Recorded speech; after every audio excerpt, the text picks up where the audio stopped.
କାଲି ତ ମୁଁ ଯାଇଥିଲି ନାନୀ ଘରକୁ ପରିବା ପତ୍ର ଦେଇକି ଶାଢ଼ୀ ଫାଡ଼ି ଦେଇକି ଯାଇଥିଲି ବିଲିପଡ଼ା ବିଲିପଡ଼ା ଦେଇକି ଆସିଲି। ତାପରେ ଅଧଘଣ୍ଟା ପରେ ମୋତେ ଫୋନ୍ ଆଉଛି ଯେ ତୋ ନାନୀ ଫାଶୀ ଦେଇଦେଇଛି ବୋଲି। ତାପରେ ମୁଁ ଯାଇକି ଯେତେବେଳେ ଦେଖିଲି ସେ ଫାଶୀ ଦେଇଥିଲା, ଓହଳି ନଥିଲା ତ, ସେ ବେଡ଼୍ରେ ଶୋଇଥିଲା ଏତେ ବସି। ଏତେ ସେ ଥାନା ବାଲା ପୋଲିସ ବାଲା ବି ଆଗୁଆ ଆସିକି ଆମ ଆଗରୁ ଥିଲେ।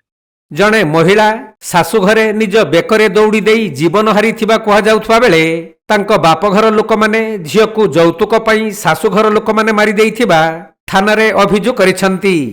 ଏପରି ଘଟଣା କଟକ ଜିଲ୍ଲା ବାଙ୍କୀ ଡମପଡ଼ା ବ୍ଲକ ଅନ୍ତର୍ଗତ ବିଲିପଡ଼ା ଗ୍ରାମରେ ଘଟିଥିବା ବେଳେ ମୃତ ମହିଳା ଜଣକ ହେଉଛନ୍ତି ଚନ୍ଦ୍ରମଣି ମଲ୍ଲିକଙ୍କ ସ୍ତ୍ରୀ ନମିତା ଦାସ। ମୃତ ମହିଳାଙ୍କ ବାପଘର ଲୋକମାନେ ବାଙ୍କୀ ଥାନାରେ ହତ୍ୟା ଅଭିଯୋଗ କରିବା ପରେ ପୁଲିସ ପହଞ୍ଚି ଏକ ମାମଲା ରୁଜୁ କରିବା ସହ ବାଙ୍କୀ ଉପଖଣ୍ଡ ଚିକିତ୍ସାଳୟକୁ ଶବ ବ୍ୟବଚ୍ଛେଦ ପାଇଁ ପଠାଇଛନ୍ତି। ତେବେ ବ୍ୟବଚ୍ଛେଦ ରିପୋର୍ଟ ଆସିବା ପରେ ମହିଳାଙ୍କ ମୃତ୍ୟୁର କାରଣ ସଠିକ ଜଣାପଡ଼ିପାରିବ। ଆମର ବଡ଼ ଭାଇର ଝିଅ ଗୋଟିଏ ବିଲିପଡ଼ା ଗ୍ରାମରେ ବାହା ହେଇଥିଲା 12 ମସିହାରୁ। ଆଉ ସେ ଗାଁରେ ତା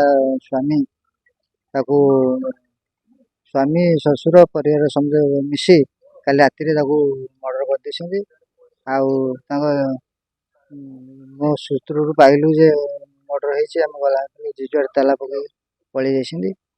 ଆଉ ଏପର୍ଯ୍ୟନ୍ତ ବି ତାଙ୍କ ଦେଖା ନାହିଁ। କିନ୍ତୁ ତାଙ୍କ ସ୍ୱାମୀକି ପୁଲିସ କଟକରେ ଧରାଯାଇଛି। ତାଙ୍କ ସ୍ୱାମୀ ନାଁ ହେଉଛି ଚନ୍ଦ୍ରମଣି ମଲ୍ଲିକ, ବିଲିପଡ଼ା ଗ୍ରାମ। ଆଉ ଏଇ ସବୁ ଯୌତୁକ ଜନିତ ମର୍ଡର।